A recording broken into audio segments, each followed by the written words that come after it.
I went into the Mirthwood demo knowing nothing about the game. From what little I had seen, I assumed Mirthwood was an RPG, but that was about as far as my expectations went.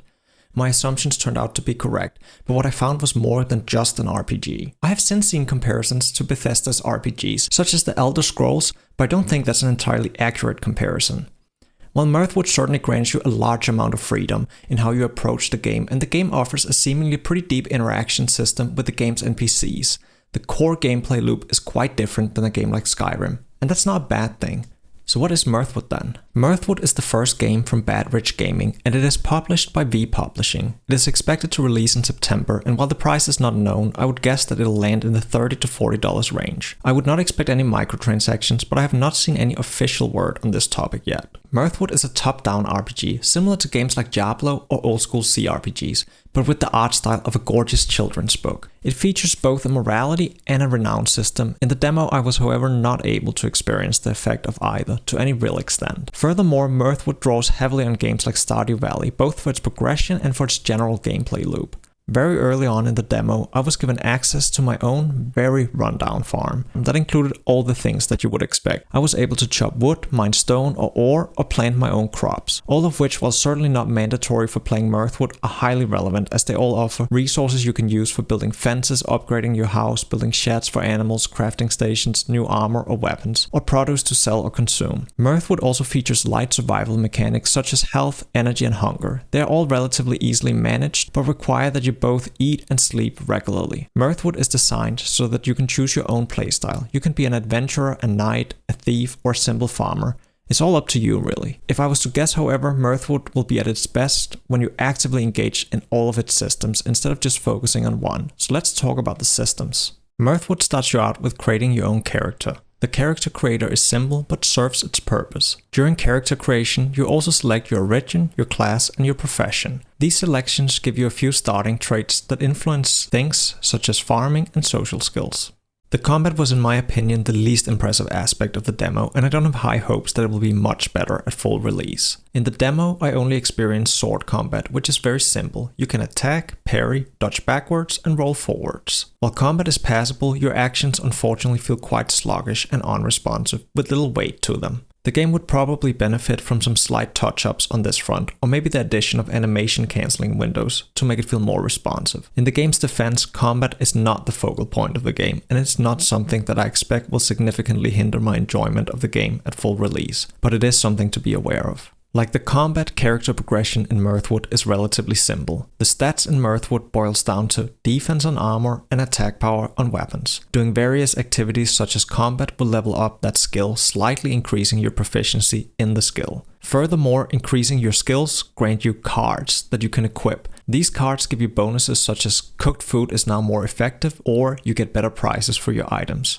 You can equip up to 5 of these cards at a time, and you can freely swap them as you desire. While the direct character progression is quite simple, the supporting progression systems appear to have significantly more depth. One of these is the morality system, which will influence how the game's characters perceive you. When you steal from them, they do, in my testing at least, not react, but your morality will take a hit. Early in the demo, you encounter a god who's been captured by other gods, as he's left his guard post with the result that the village has been raided. He did, however, have a good reason for leaving it. At this point, you can go on your way, leaving him to whatever fate the gods decide, or you can free him, or you can even execute him yourself. I chose the latter, and as a result, I took a relatively hefty hit to my morality. As mentioned, the demo did unfortunately not allow me to truly experience the effects of the morality or the renown system, but my assumption is that these will be pretty significant in the full game. Another important progression system is acquiring wealth, so you can upgrade your estate and purchase better equipment. There are several vendors and a marketplace in Mirthwood where you can sell your crops or items you find while out exploring.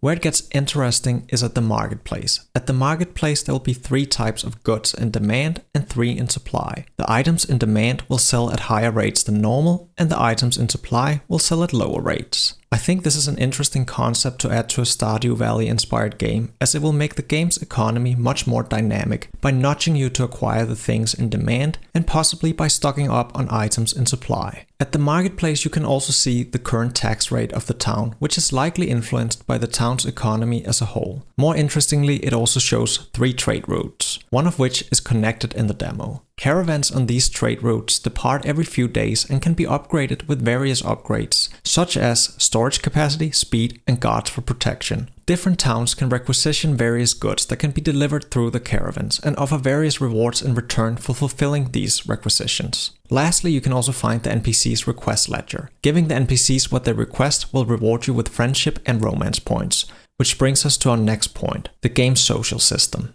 Like in Stardew Valley, you can befriend and romance the game's NPCs. The social system in Mirthwood is quite a bit more complex than what you would find in Stardew Valley though, and it allows you to select from several options when interacting with the villagers. Among the options are chat, romance, jest, and gossip. Selecting one of these will lead to a selection of sub-options to further customize your interaction. As an example, if you select jest, you can choose between options such as telling a funny joke, a dirty joke, tickling, or even attempting to scare whoever you're talking to. What you select is important as all the villagers have different likes and dislikes. For instance, a villager might like funny jokes, but dislike dirty ones. Selecting the correct options will result in positive social points, while selecting incorrect options will result in negative social points. The response you get will also depend on your choices, and if bothered enough, the person you're talking to might grow tired of talking to you, forcing you to hold your efforts in befriending them to a later date, as you will otherwise continue losing social points with them. Likewise, trying to flirt with someone who doesn't already like you will backfire most of the time, resulting in negative social points. To keep track of what villagers might like and dislike, you can open an overview screen when you're close to them. This will show you what you know of their likes and dislikes. Initially, most of these will be blank, but over time you'll learn more and more, and as such be able to more effectively befriend the villagers. On top of the dialogue system, you can also choose a symbol greet or jeer to get a small amount of positive or negative social points. Befriending or making enemies of villagers are an integral part of the game, and doing so can even unlock new quests or rewards. While I personally would have preferred the game having a more classic dialogue tree similar to what you would find in games like Baldur's Gate 3 or Skyrim, I think the system Bad Rich Gaming has developed is a clever evolution of what you typically find in farming sims, and for that I really appreciate it. Like with the game's economy, the game's social system offers a more dynamic experience with both greater replayability and flexibility compared to what you would typically find in similar games.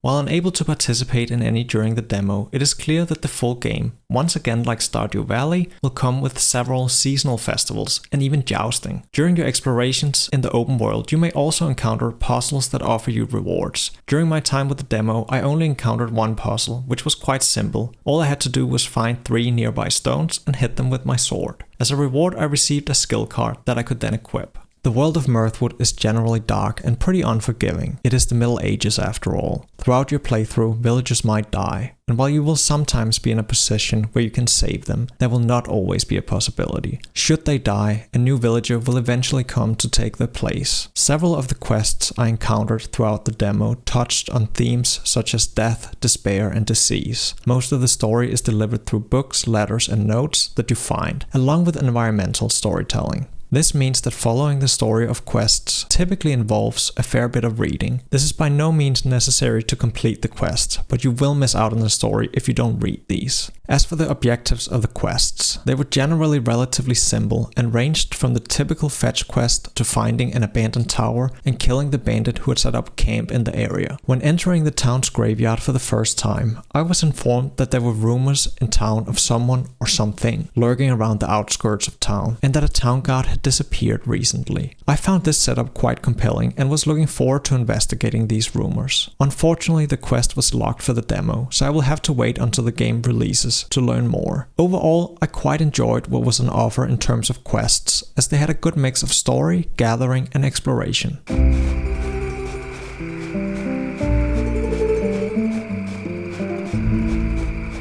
Generally, playing the game and exploring the world of Mirthwood was a thrill. The art style is gorgeous and the game is very atmospheric, especially on rainy nights as the fog curls around the outskirts of the dim light of the street lamps. The sound design was solid and I really enjoyed the excellent soundtrack. Likewise, I experienced no performance issues on my gaming PC, other than maybe the loading screens while sleeping being slightly longer than I'd like them to be, but that's a minor hurdle. Before ending this video, I will briefly touch upon 3 things I think could be improved upon before the full release of the game, along with my final thoughts on Mirthwood.